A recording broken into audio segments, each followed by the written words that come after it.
Bienvenidos a tu canal Mundo al Día, tu fuente diaria de noticias e información actualizada sobre los eventos más relevantes de El Salvador y el mundo.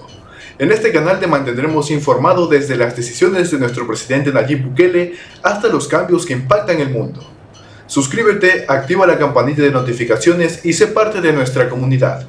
Ahora empecemos. El presidente de Estados Unidos, Donald Trump, revocó las licencias petroleras que permitían a empresas estadounidenses como Chevron operar en Venezuela. Esta medida, que entrará en vigor el 1 de marzo, revierte las concesiones otorgadas por la administración anterior de Joe Biden y representa un golpe significativo al régimen de Nicolás Maduro. Por eso voy a saludar de inmediato en Washington, D.C. a nuestro director de informativos, Jason Calderón. Jason, buenas tardes y adelante. Amigos, ¿cómo están? Muy buen día. Una noticia impactante realmente la que hemos recibido el día de ayer, pero nosotros lo mostramos aquí el día de hoy. El que el presidente Donald Trump acabó de revocar los permisos para Chevron. Eso es una noticia realmente positiva. El día de ayer hemos estado hablando acerca de que hemos visto actos que no nos parecían correctos respecto al presidente Trump, y que pues Granell había dicho que Trump no iba a tomar medidas ante Venezuela en lo pronto porque no era algo de su total interés, no era algo importante para él. Pero sin embargo, hoy estamos escuchando que el presidente Trump acaba de remover y va a entrar en vigor el próximo mes, si no me equivoco. O sea que Chevron va a ser cortado. Venezuela entra en un estado de crisis finalmente. Lo que tanto habíamos estado esperando finalmente está sucediendo, amigos. La alegría desborda, la verdad. Muchas personas deben estar festejando este acto. Veamos qué más tienen para decirnos.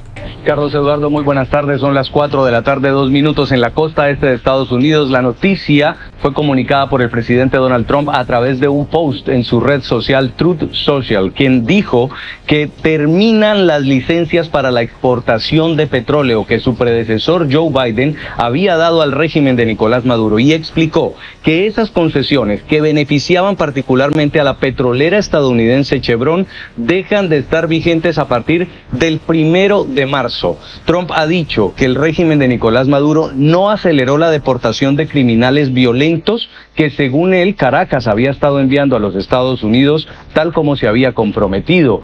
También en su publicación, el mandatario dice que revoca las concesiones que fueron otorgadas en noviembre de 2022. Y recuerden ustedes, la administración Biden autoriza estas exportaciones esperando garantías para las elecciones en Venezuela, unas elecciones que se celebraron en julio del año pasado y en las que Nicolás Maduro finalmente se autoproclama ganador, desconociendo la verdadera victoria de Edmundo González. Esa licencia se siguió renovando mes a mes y hasta hoy el nuevo gobierno de Donald Trump dice que le pone fin, un golpe certero al oxígeno, a la financiación que estaba recibiendo el régimen madurista producto de las exportaciones. NTN 24 está con los protagonistas de la noticia. Amigos, realmente, como mencionan, ¿no? Es un golpe duro para Maduro. Esto de la verdad es un tema que me emociona en este momento. Me siento un poco eufórico. Disculpen si es que en algún momento alzo la voz. Es un tema realmente impactante. El hecho de que finalmente Trump haya dado el primer paso para empezar a prácticamente a atacar, por así decir, ¿no?, a Venezuela. Como habíamos mencionado anteriormente, la estrategia que tiene, ¿no? Obviamente tenía que recuperar primero a sus ciudadanos y luego iba a recuperar quitar licencias, y fue tal cual les habíamos mencionado, y nos alegramos mucho de que eso haya sido así. Tal parece que hasta ahora lo que podemos presenciar es una estrategia de Trump en donde pues se observa, ¿no?, que ha utilizado una pantalla de humo, por así decir, en la que Maduro quiso aprovecharse de esto para poder darle pánico a los venezolanos que están en contra y para que estos quieran rendirse. Pero sin embargo vemos el primer movimiento en contra de Maduro por parte del gobierno de Trump. Trump dijo que iba a apoyar de alguna manera a Venezuela y lo está haciendo en este momento, quitando esos permisos esos permisos que dan financiamiento a esa tiranía de Venezuela. Ahora solamente queda que el tiempo haga lo suyo y que Venezuela se quede sin presupuesto y pues Maduro empiece a caer por sí mismo, ¿no? Por deficiencia económica. Va a sufrir un poco las personas que se encuentren en Venezuela. Sin embargo, se va a lograr un gran cambio, amigos. Y eso es justo lo que se quiere. Continuemos. Y las elecciones regionales en Venezuela previstas para el 25 de mayo de 2025 se desarrollan en un clima de crisis política y desconfianza electoral tras los comicios presidenciales del año 2024. Primero Justicia enfrenta una división interna, un secreto a voces, entre quienes apoyan la vía electoral liderados por Enrique Capriles y quienes exigen por otro el reconocimiento de la victoria de Edmundo González, antes de participar, encabezados por Julio Borges y Juan Pablo Güemes. Hoy lo conocen para conocer su postura y las implicaciones de este escenario para la oposición venezolana. Bienvenido. Muchas gracias, Laura, y bueno, un placer conversar contigo. La división interna en Primero Justicia se ha hecho cada día más evidente en los últimos meses, pero queremos saber de su boca, ¿cuál es la realidad del partido actualmente? ¿Están en quién? Bueno, mira, Primero Justicia es un partido que está alineado completamente con la causa de la democracia y de la libertad en Venezuela. No creo que ninguno de sus militantes, de sus dirigentes, tenga dudas con respecto a eso. Lo que hicimos el 28 de julio en Venezuela fue un acto heroico, no de un partido, no de un grupo de partidos, sino de la nación. La nación se enfrentó a un régimen dictatorial que convocó a una elección presidencial, como siempre lo hace, a destiempo, sin que se cumplan con los parámetros establecidos en la Constitución y en la ley. Bueno, con represión, impidiendo que casi 6 millones de venezolanos pudieran votar, una actitud, control absoluto del proceso, y a pesar de todo eso, la gente salió, participó, ganamos, logramos demostrar que ganamos por cerca de 40 puntos de diferencia. Después vino otra historia, que fue la presentación de un boletín falso y de la represión argentina. Eso nos obliga a pelear, a luchar, porque se respete la soberanía del pueblo venezolano manifestada el 28 de julio. Y eso es lo que estamos haciendo. Ahora, frente al nuevo llamado que hace el régimen de Nicolás Maduro, con el mismo señor Amoroso, a un proceso electoral supuesto, porque para mí eso no es un proceso electoral, es una farsa en la que lo que se hace es adjudicar cargos, pero no en función de los votos, sino en función de los intereses de la dictadura de Nicolás Maduro. Entonces vienen ahora a hacer esa convocatoria y se presenta en el seno de la alternativa democrática una discusión. Esa discusión también se ha llevado adelante en Primero Justicia. Durante todas estas semanas estuvimos haciendo reuniones con cada uno de los estados del país, escuchando a la gente. Hemos escuchado no solamente a la gente de Primero Justicia, hemos escuchado también a la comunidad nacional y a los venezolanos que están fuera del país, a todos. Y luego hay que decir algo rapidito para terminar. Ha habido una postura de la líder de la alternativa democrática, que es María Corina Machado. Ha habido una postura del presidente electo de Venezuela, que es Edmundo González Urrutia, y ha habido una decisión también de la plataforma unitaria que agrupa a 10 de los partidos que forman parte de la vida política nacional, todos en contra de ir a esa farsa. Pero además hubo también un comité político de Primera Justicia. Y a eso iba. A esta hora vamos a saludar en el Congreso, en el Capitolio de Estados Unidos, a la congresista republicana María Elvira Salazar. Congresista, usted era una de las que estaba pidiendo desde hacía tiempo el fin de estas licencias. Recuerdo muy bien que cubrimos una de sus audiencias en el Congreso, donde usted explicó cómo empresa por empresa, no solo Chevron, también la italiana, la española, le daban millones de dólares al régimen de Maduro. Buenas tardes. Buenas tardes a ustedes y efectivamente le damos muchas gracias, eternas gracias al presidente Trump por tener sentido común. Sabemos que no se le puede dar oxígeno financiero a un régimen que va a utilizar ese dinero para reprimir y para reprender y para utilizarlo en el aparato represivo. Son $400 millones al mes lo que le está dando Chevron al régimen de Maduro y eso se detiene el 1 de marzo. Gracias a Dios, gracias al presidente Trump. ¿Qué cree usted, congresista, que vaya a pasar ahora? Sabíamos que el régimen de Nicolás Maduro había exhibido la visita del enviado especial Richard Grenell a Caracas como una victoria, como que estaba negociando, conversando con el presidente Donald Trump y a cambio de eso dejó en libertad a los estadounidenses que estaban presos en Venezuela y empezó a recibir vuelos de deportados. Pero sabemos que independientemente de que Granel se haya sentado con el presidente que fue enviado para asuntos en conflicto, la realidad es que el presidente Trump promete en su campaña en el sur de la Florida a los venezolanos, los millones de venezolanos que viven en los Estados Unidos y a los cubanos que él no va a lidiar con regímenes comunistas.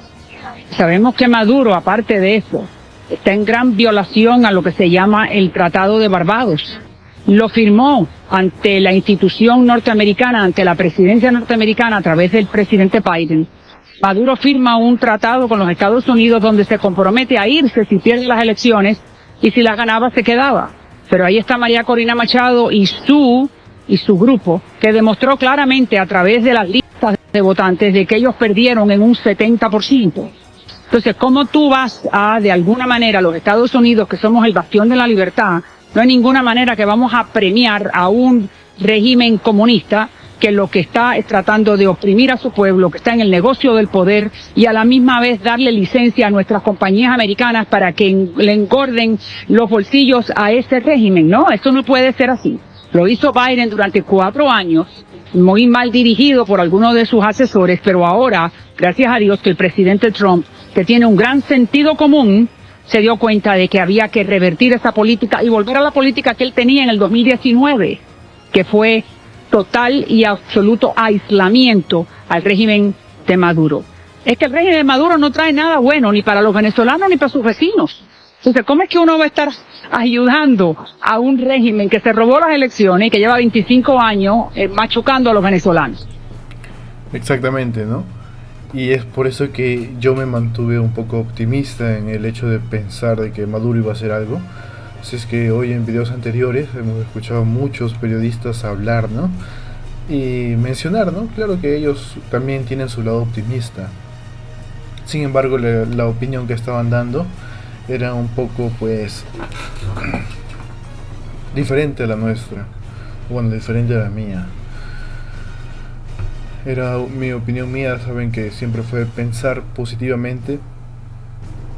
Disculpen, pensar que Maduro va a apoyar en algún momento, tarde o temprano, y que lo va a hacer en el mejor momento.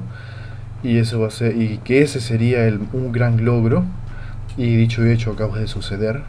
La verdad, eso me pone muy feliz. Me pone feliz saber que, pues, ya se están tomando cartas en el asunto y que la libertad no se va a quedar atrás, sino que la libertad está empezando a surgir. Me alegra mucho y estoy esperando las palabras de María Corina Machado a ver qué va a decir al respecto. Yo de verdad espero que esté muy feliz y ya quisiera ver qué es lo que va a decir al respecto. Punto. ¿Hizo correcto? A eso iba. Si este Comité Político Nacional de Primero Justicia decidió, porque ya es una información pública, por amplia mayoría no participar en las elecciones, con 108 votos a favor de no participar, ¿cómo se explica que un sector del partido esté dispuesto a postular candidatos y a votar en un proceso que han calificado como una farsa? ¿No es como contradictorio rechazar la votación interna por falta de garantías, pero aceptan participar en elecciones organizadas por el gobierno? Sí, además no hubo ninguna falta de garantía. El comité político se convocó como se convoca todo el comité político nacional, lo convoca la presidenta del partido, que es María Beatriz Martínez, lo debe convocar con un tiempo de anticipación, lo convocó con más de 24 horas de anticipación, con un comité actual, así que nadie puede decir, no, esto se me hizo difícil de traslado, porque con la situación que tenemos en Venezuela es muy difícil una reunión presencial, que algunos la pueden hacer, porque otros no la podemos hacer porque estamos en situación de acuerdo. Se hizo la convocatoria adecuadamente, hubo el foro reglamentario, se hizo la discusión no fue tan profusa porque hubo gente que faltó, es decir, ese sector decidió no participar, entonces no había tanta contradicción en la discusión, pero fue una discusión de unas 3 horas. Se tomó la decisión y es una decisión que debe ser asumida por todos los dirigentes del partido, de acuerdo a lo que establecen los estatutos de cualquier organización política. Algunos planteaban una especie de libertad de conciencia, no fue aprobada en función de que un partido político no puede estar en la ambigüedad de que unos decidan una cosa, otros decidan otra cosa, para eso somos un frente.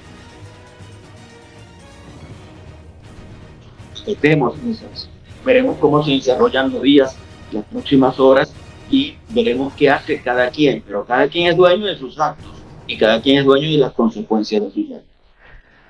Congresista Salazar, hasta hoy parecía que el tema de la crisis en Venezuela no era de intereses para el presidente de los Estados Unidos, Donald Trump, y hace referencia en este comunicado, aunque se reafirma el tema de la deportación de los indocumentados venezolanos con antecedentes criminales desde Estados Unidos, hace referencia al convenio o al acuerdo hecho con la administración Biden, que también implicaba el tema electoral. Hay que darle lectura profunda a esto, tomando en cuenta que Maduro no ha reconocido los resultados de las elecciones.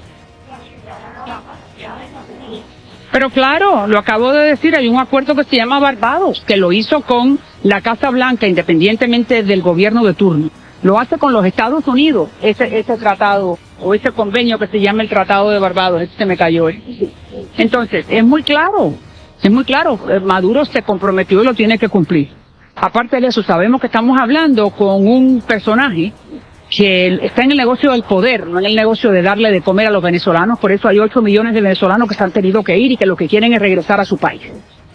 Entonces, nosotros, los 3 representantes del sur de la Florida, hemos estado muy unidos, recordándole a la Casa Blanca que esto es lo correcto de hacer y que fue la promesa de campaña del presidente, y la cumplió rápido, y por eso hay que estar eternamente agradecidos, los venezolanos, los cubanos y todos aquellos que aman la libertad, de que el presidente Trump está en la Casa Blanca y que va a cumplir lo que prometió, que tiene mano dura, y que la mano dura es para que la gente viva en libertad y economía de mercado y con libertades públicas. Es que no hay nada complicado sobre eso.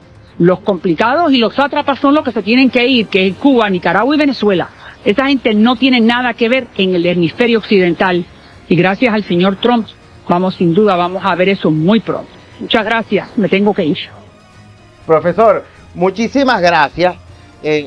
Ya yo estoy expectante por las elecciones de medio mandato, y apenas llevamos un solo mes de la actual administración.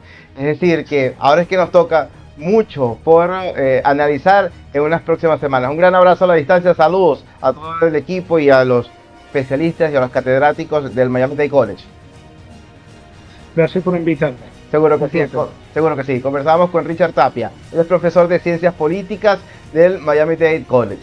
Estamos en este análisis pormenorizado de lo que representa actualmente la incertidumbre del primer mes del gobierno del presidente de Estados Unidos, Donald J. Trump. Sigue tomando decisiones y todos los días hay anuncios que desestabilizan un poco a la opinión pública. Está con nosotros Antonio de la Cruz, presidente de Inter-American Trends, además analista político. Antonio está en pantalla, qué gusto saludarte, bienvenido, buena tarde. Muchas gracias, Carlos, por la invitación y estar contigo todos los días. Bienvenido. Según dijo la congresista María Elvira Salazar en conversación con NTN24, lo que le aporta Chevron por el tema de extracción de crudo de Venezuela al régimen de Venezuela son $400 millones por mes. Hablemos del impacto que va a tener esto en la chequera del régimen de Nicolás Maduro. Antonio, comencemos por ahí. Fíjate, la cifra de la representante María Elvira Salazar está entre 400 millones y $700 millones.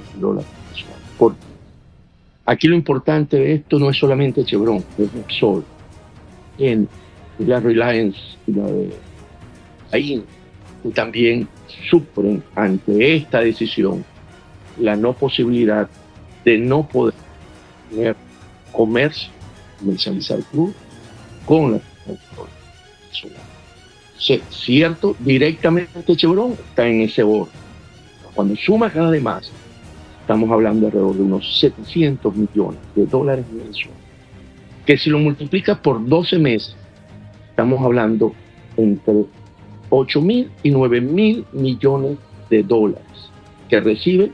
Aquí lo importante, dinero limpio, blanco, que utiliza Maduro para financiar la corrupción, el lavado de dinero y la represión. Entonces, ¿qué ocurre?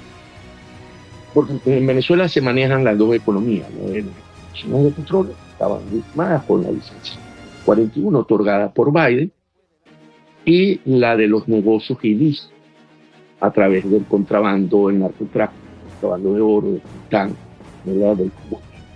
Y en este sentido, la situación, al retirar ese dinero limpio, tiene que volver a entrar dentro del mercado negro, donde tiene que dar un mayor descuento Maduro al barril Venezuela, en términos de colocar eso en el mercado negro, en el ascenso.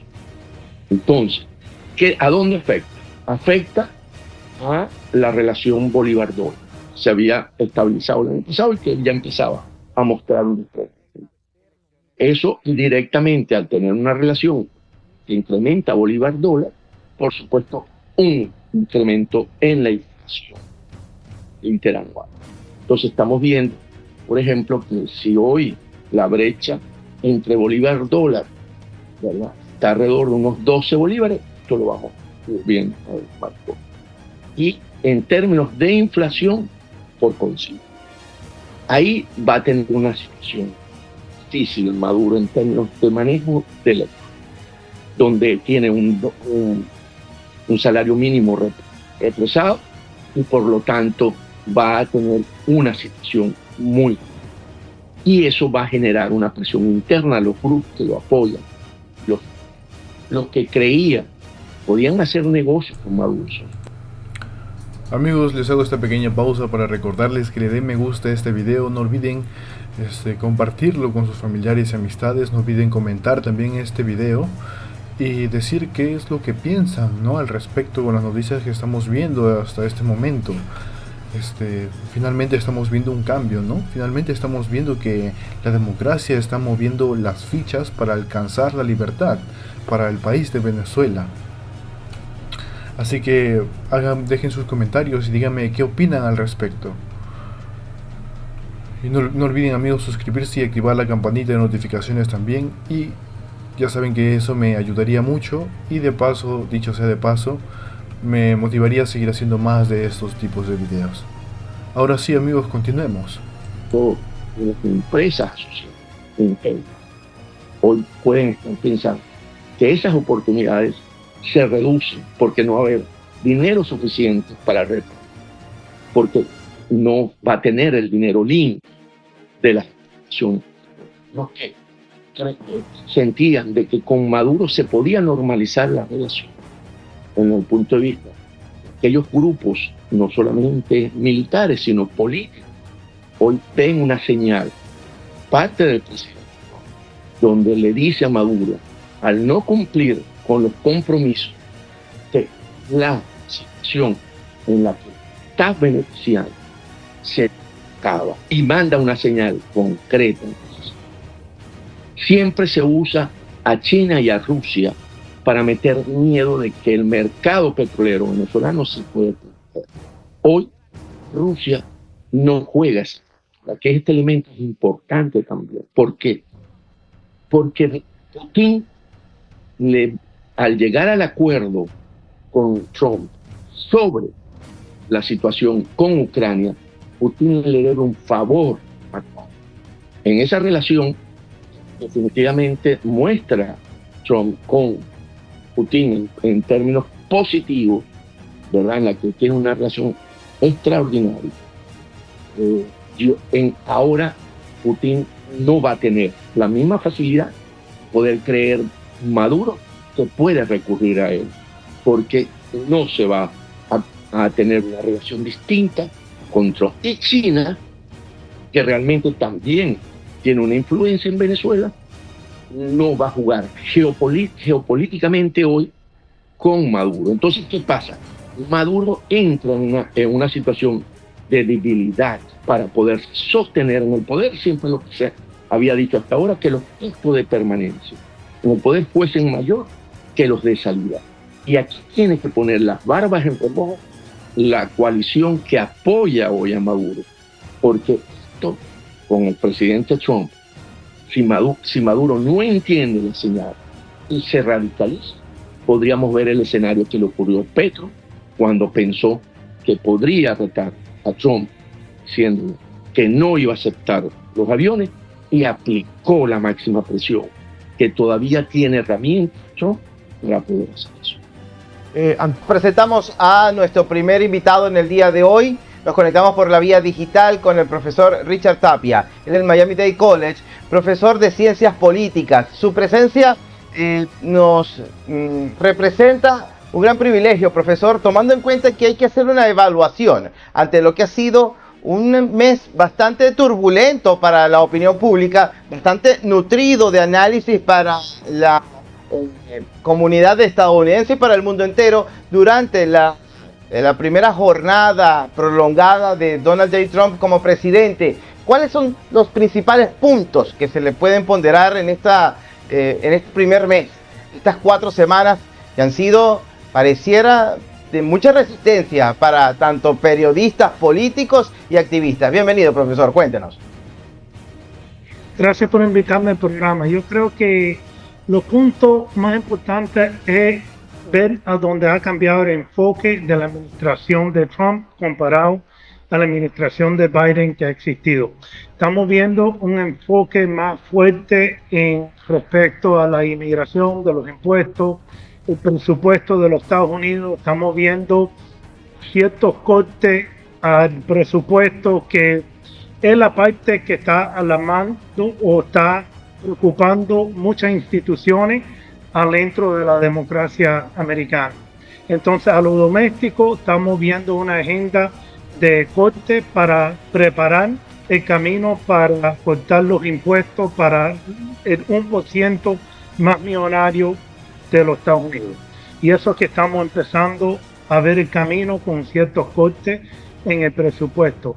Cuando se habla de la póliza extranjera de los Estados Unidos, estamos hablando también de un cambio de prioridad y un enfoque cambiando de la democracia y los derechos humanos a un enfoque más a los intereses económicos de los Estados Unidos. Lo vemos en Ucrania con las declaraciones del presidente Trump diciendo ciertas declaraciones. Sabemos que no es verdad, sabemos que Ucrania no empezó la guerra contra Rusia, sabemos que Rusia atacó a Ucrania, sabemos que Zelensky fue elegido por el pueblo de Ucrania, no es dictador. Entonces, ¿cómo interpretar estas declaraciones? Y lo oímos de la administración de Trump, como si sea el secretario de Estado Marco Rubio o otros que han dicho que el presidente Trump quiere son los derechos a los recursos naturales, a los minerales de Ucrania para poder pagar los Estados Unidos por el dinero que se ha dado para la guerra. Entonces, eso significa un cambio en el enfoque de la póliza extranjera de los Estados Unidos, que se concentra más en una teoría realista, una política realista, una política que se enfoque más en los intereses económicos, teniendo prioridad por encima de la democracia y los derechos humanos.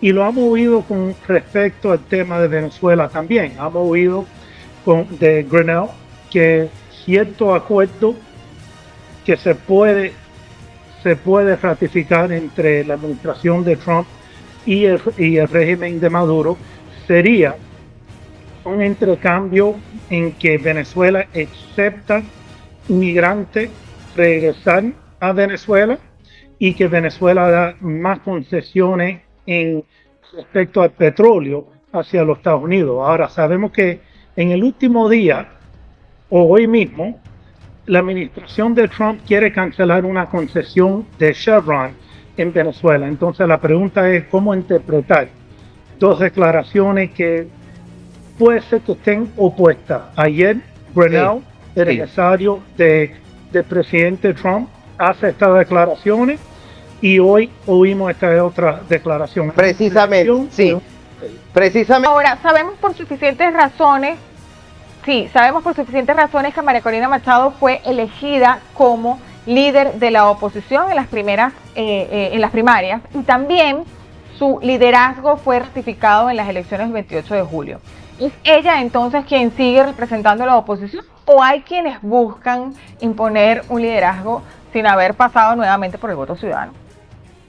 Fíjate, yo sí creo que hay gente que no quiere como respetar el liderazgo de María Corina y no González que plantean como que ya llegaron al fin de su construcción. Y eso no es bueno, eso no es bueno para el país, eso no es bueno para la expectativa que tenemos con el cambio político de Venezuela.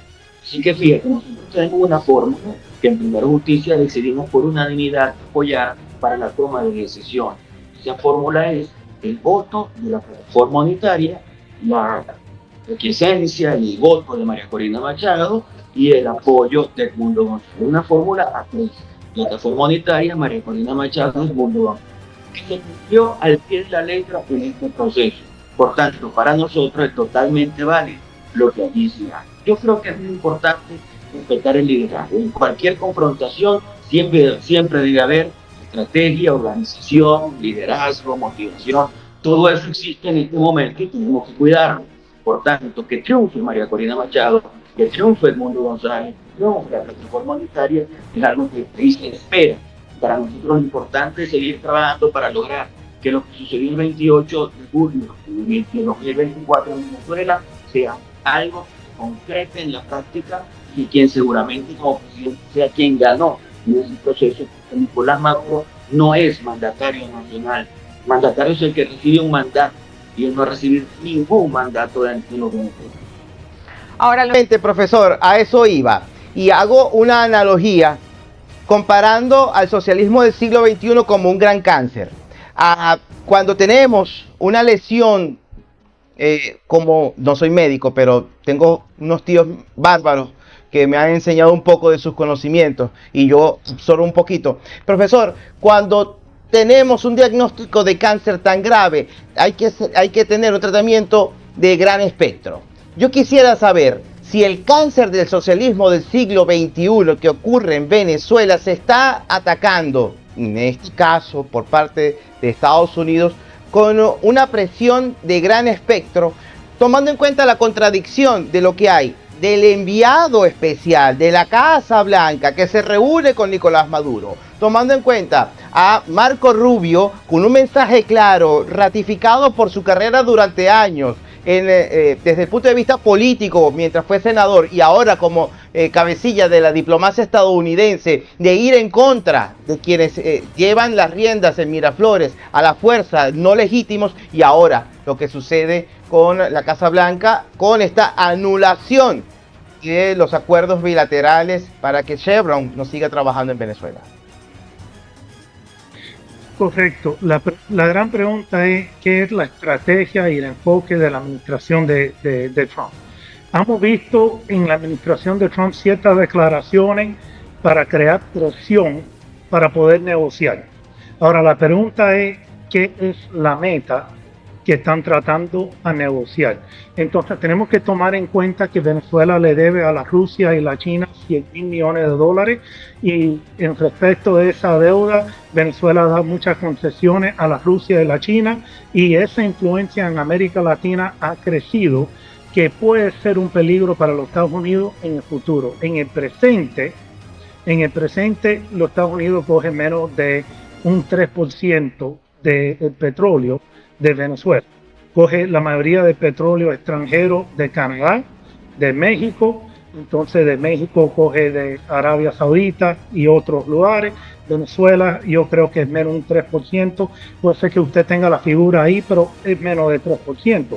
Entonces cuando Chevron dio la concesión, cuando le dieron la concesión abajo la administración de Biden, era durante un tiempo que la administración de Biden quería poner cierta presión en el régimen de Maduro para hacer reformas electorales. Ahora la pregunta es, estas reformas electorales vimos que no se dieron.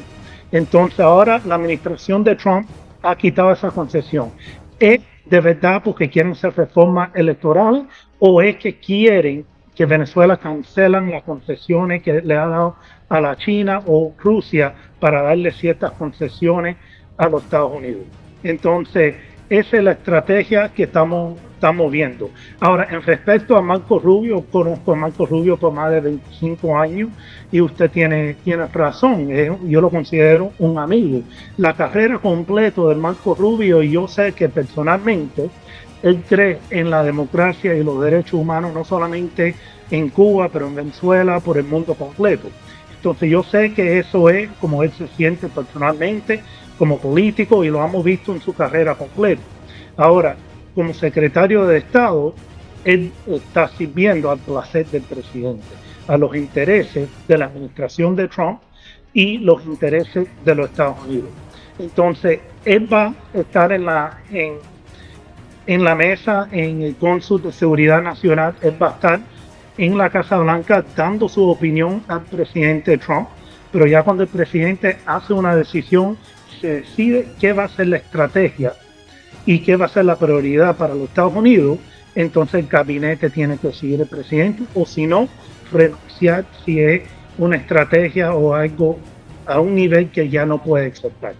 A este momento hemos visto que estas negociaciones se han continuado. La pregunta es si quitando estas concesiones es una manera de poner más presión en Maduro para negociar para mejores condiciones. La administración de Trump dice que quiere que Maduro coge los criminales del tren de Aragua y otras organizaciones criminales. También hemos visto el cartel de los Soles tener mucha influencia al tráfico humano y el tráfico de drogas, y quiere poner más presión. Entonces todavía hay muchas preguntas y muchas más reuniones que va a venir. Pero sin duda el enfoque, yo creo, de esta administración, que lo hemos visto en Ucrania y ahora lo vemos en Venezuela, es un cambio de enfoque de los derechos humanos y la democracia a los intereses económicos y los intereses militares de los Estados Unidos, y en particular la influencia de la China en los Estados Unidos, porque la competencia más fuerte de los Estados Unidos en el momento económicamente es la China. Entonces yo creo que un tema que está jugando en estas negociaciones es el nivel de concesiones que los Estados Unidos le está dando a la China. Antonio, tiene lógica lo que ha hecho el presidente Donald Trump con respecto a lo que fue su discurso de campaña. En algún momento dijo, no tiene lógica comprar petróleo al régimen de Venezuela por parte de Estados Unidos. Eso lo dijo en campaña, ya estamos viendo lo que pasó el día de hoy.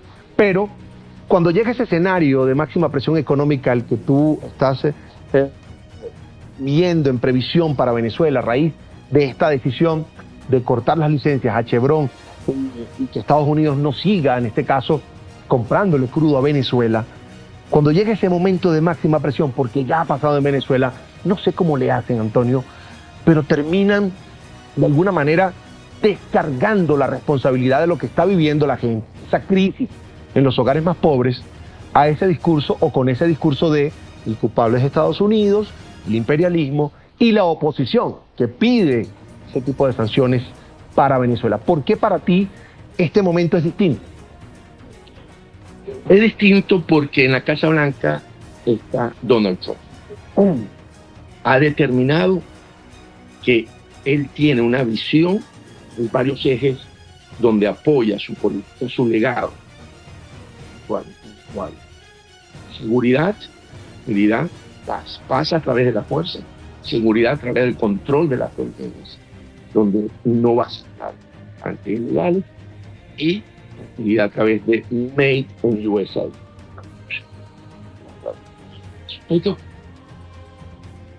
Esa presión que va a tener Maduro interna para poder satisfacer la calidad de los venezolanos, que está hoy ya deteriorada, no va a poder ser canalizada a través de la migración, porque de salir no va a poder, o sea, porque algo sí ha dicho Trump, que no va a aceptar que vuelva a haber esa condición de migración ilegal.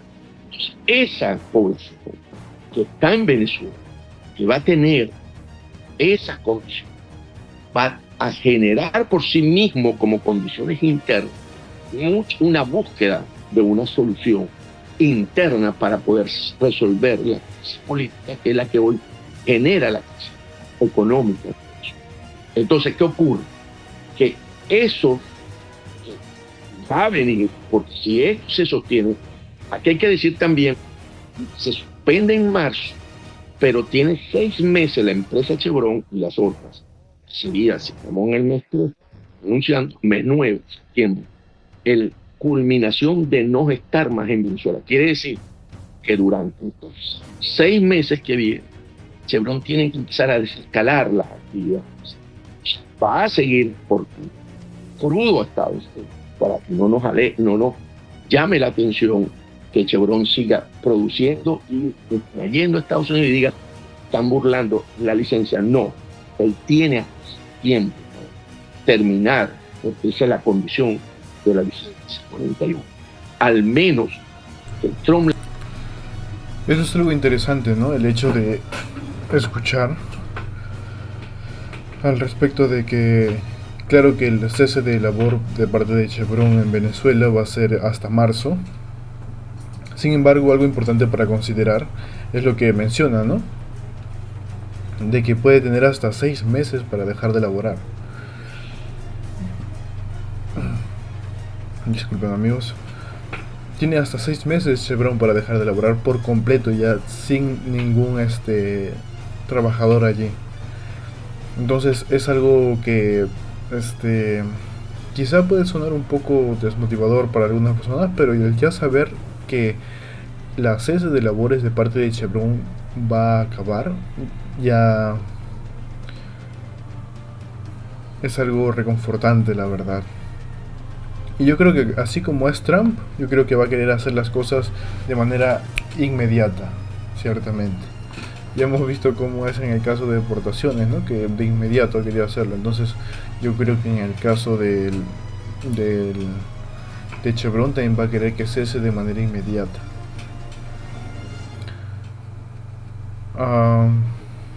No hemos hablado mucho de las deportaciones en este video. Creo que es un tema que ya todos lo conocemos. Realmente triste, ¿no? Algunos aspectos. Sin embargo, esto que está haciendo Trump en este momento de cortarle ingresos a Venezuela me parece algo muy positivo. Es como una bofetada para Venezuela, que salió a decir, bueno, directamente para Maduro, que salió a decir que eran aliados con Estados Unidos porque había venido Grenell, y se da cuenta de que no es cierto, ¿no? Que no son aliados, sino que simplemente quería recuperar a sus ciudadanos antes de poder actuar en su contra. Me pareció muy bien. La variedad, diga, no 6 meses.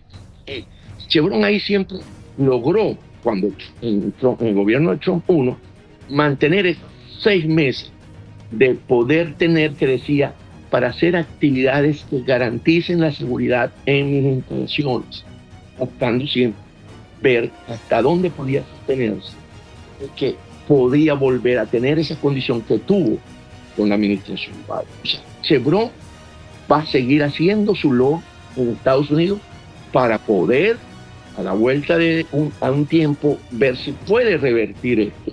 Pero va a depender también de la acción que va a tomar Maduro. Si Maduro responde y dice, por ejemplo, no voy a mandar a buscar más Venezuela, tranca esa puerta, como lo hicieron con Biden, que lo amenazaron la misma Delcy Rodríguez, cuando dijo, nosotros no vamos a traer más venezolanos. Es ir contra una política del presidente Trump, que va a responder con contundencia, porque hasta ahora ha mostrado que cuando lo confrontas, tú recibes la mayor presión de la... Y eso es lo que cambia en esta nueva etapa que estamos viendo de Trump, en la que conoce cómo se mueve Maduro y cómo él puede actuar. Me queda un minuto. Profesor. No los Estados Unidos, Venezuela. Venezuela. Sí, no se preocupe. Venezuela. Sí. Profesor, antes de despedirnos, quisiera también, desde el punto de vista de política interior, las decisiones migratorias. Desde el punto de vista de inmigración hay anuncios muy sensibles y que nos tocan en la médula a quienes recibimos en el sur de Florida, quienes recibimos también en Texas. En cualquier estado de la Unión Americana hay representaciones de esta valiosa comunidad que nutre de una cultura hermosísima a esta gran nación. Le pregunto, ¿es muy popular para los votantes quienes lo llevaron al triunfo al presidente Donald J. Trump en este mandato número 47, el hecho de ir en contra de la migración irregular? Y destaco, es migración que no está autorizada hasta los momentos, criminalizando a quienes no tienen documentos, porque tipificado en delito estadounidense, quienes se encuentren sin permiso en Estados Unidos son calificados como criminales. Hemos visto en la política doméstica de los Estados Unidos una política, una demagogia muy vieja que ha regresado a la política doméstica. Y eso es culpar al inmigrante por los problemas que existen en la economía, que existen en el crimen, y sabemos que la evidencia no apoya esas declaraciones. Sabemos que inmigrantes no cometen crímenes como una población nacida y criada en los Estados Unidos. Y puede ver los datos del Pew Research Center que confirma que los inmigrantes no cometen crimen a la misma cantidad de las personas que han sido nacidos y criados.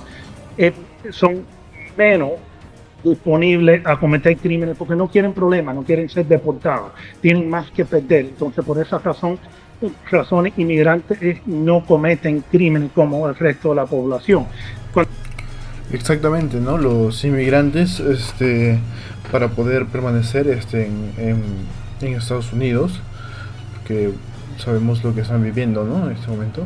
Bueno, los inmigrantes, para poder mantenerse en el país y poder sacar un estado de protección, ya sea temporal o algún parol humanitario o algún otro método que utilicen para mantenerse en el país, siempre reciben una previa investigación. Entonces, en estas investigaciones se les revisa minuciosamente si han tenido algún delito, ya sea delito menor.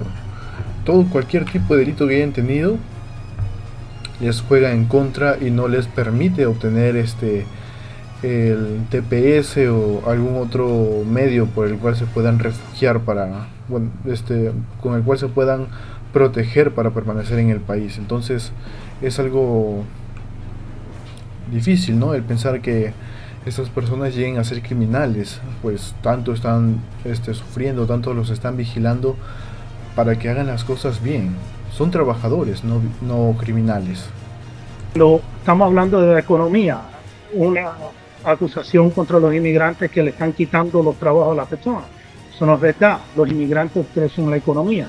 Si deportamos los 12 millones a 14 millones de personas que no tienen documentos en los Estados Unidos, la economía de los Estados Unidos se va a disminuir por un 6 a un 7% del Producto Doméstico Grosso del país completo. Entonces, los inmigrantes ayudan a crecer la economía, pagan impuestos, son consumidores en la economía y ayuda a crecer la economía. Entonces, ¿qué es parte del problema? Que mucho en la base del Partido Republicano en particular, estamos hablando en las primarias, ven a los inmigrantes como una amenaza a la cultura, una amenaza a la economía. Han oído mucha de esta demagogia, muchos de estos argumentos.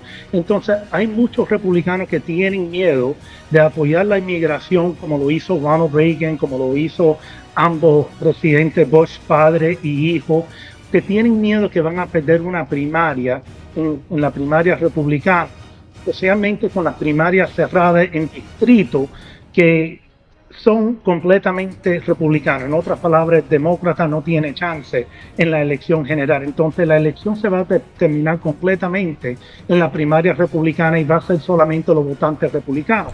Y este tema de inmigración, mucho maquiavelismo, mucha demagogia se ha usado con este tema. Entonces los políticos tienen miedo de ir en contra de la base para no perder sus elecciones.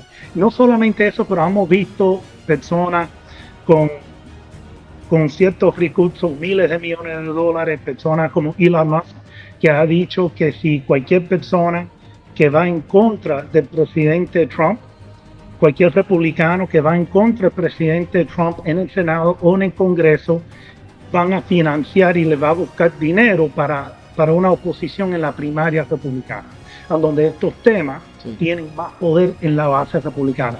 Ahora, ¿cómo viene el balance? El balance yo creo que va a venir en las elecciones generales, en esos distritos, en esos estados, a donde hay un número equivalente de republicanos y demócratas. Lugares como Maine, lugares como estamos viendo Carolina del Norte, y yo creo que ahí es donde va a venir un cambio en la política de la demagogia que estamos viendo.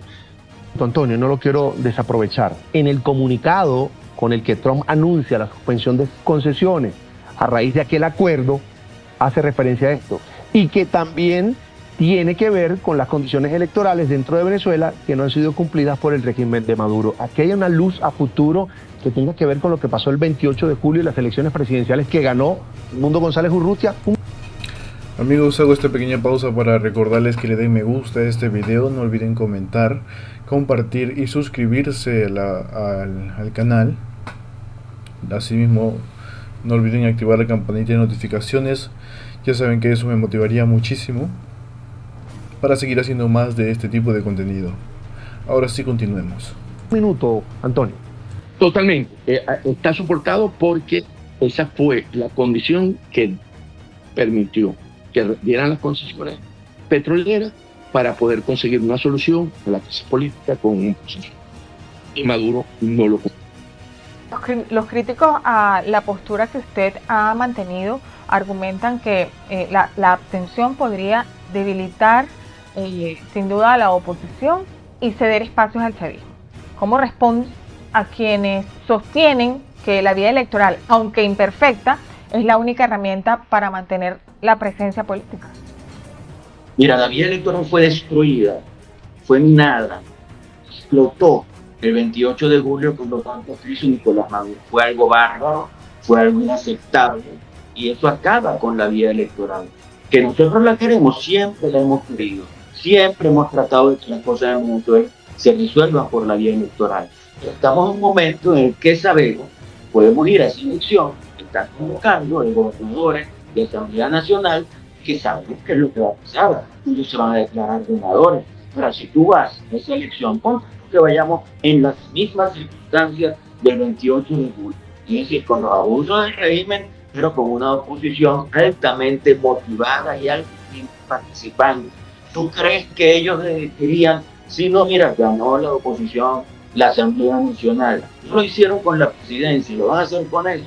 No tiene sentido. Yo creo que lo que tenemos que hacer nosotros es insistir en generar mecanismos y presión interna que permitan que haya un país que salga de la calle, que genere esa presión, que esa presión esté acompañada por la presión internacional que vemos que va tomando cuerpo en los últimos días, y que a favor de esa presión esté todo el pueblo venezolano, independientemente de donde esté, que eso genere la desestabilización que necesitamos en la dictadura de Nicolás Maduro para que haya un cambio político. Es una vía que podemos desarrollar en función de lograr el cambio. ¿Existe la posibilidad de que PJ o al menos una parte de su dirigencia reconsidere la abstención en los próximos meses? Mira, ya las decisiones están tomadas por las distintas instancias que forman parte de todo este proceso de la alternativa democrática. Y estamos trabajando muy duro toda la generación de estrategias y de acciones, de organización y de formación, de todo el equipo que alrededor del país y del mundo va a seguir trabajando por lograr que las cosas en Venezuela cambien. Ha sido difícil, pero tenemos la responsabilidad de continuar. ¿Cuál es su mensaje para los militantes y votantes opositores que aún tienen dudas sobre qué hacer este 25 de mayo? Mira, es natural que tengamos dudas, sí, porque estamos enfrentados a un régimen dictatorial decidido a acabar con la soberanía del pueblo venezolano. Sí. No es cualquier cosa, es sumamente grave lo que estamos viviendo. Por eso yo les digo que tenemos la necesidad de seguir trabajando y de seguirlo haciendo en coordinación. la coordinación de los partidos políticos, la ampliación con la participación de otros partidos políticos y la instancia de la sociedad civil, el liderazgo de María Corina y del mundo. Yo creo que todo eso es importante reconocerlo. Y yo lo digo con toda tranquilidad. Hay momentos en los que no nos corresponde el liderazgo. En esos momentos tenemos que ser buenos acompañantes y no tratar de destruir el liderazgo porque queremos destruirlo. Es un momento para que todos acompañemos al liderazgo, todos estemos movilizados, organizados, formados en resistencia civil y generando acciones que permitan que el país se encuentre con su propia vida y con el cambio de todo. Para finalizar rápidamente, ¿hay quiebre? ¿Hay cuchillos por allí volando por Primero Justicia? Bueno, yo espero que no. Yo creo que las decisiones que han tomado, como te digo, y que lo importante es que cada quien asuma su responsabilidad con respecto a lo que va a hacer frente a las decisiones que ya están tomadas. Hemos llegado a la parte final del programa Mundo al Día. Les agradecemos por quedarse hasta el final del video. No olviden darle like, suscribirse y activar la campanita de notificaciones para que estén actualizados sobre las noticias más relevantes de El Salvador y el mundo. Esto fue Mundo al Día.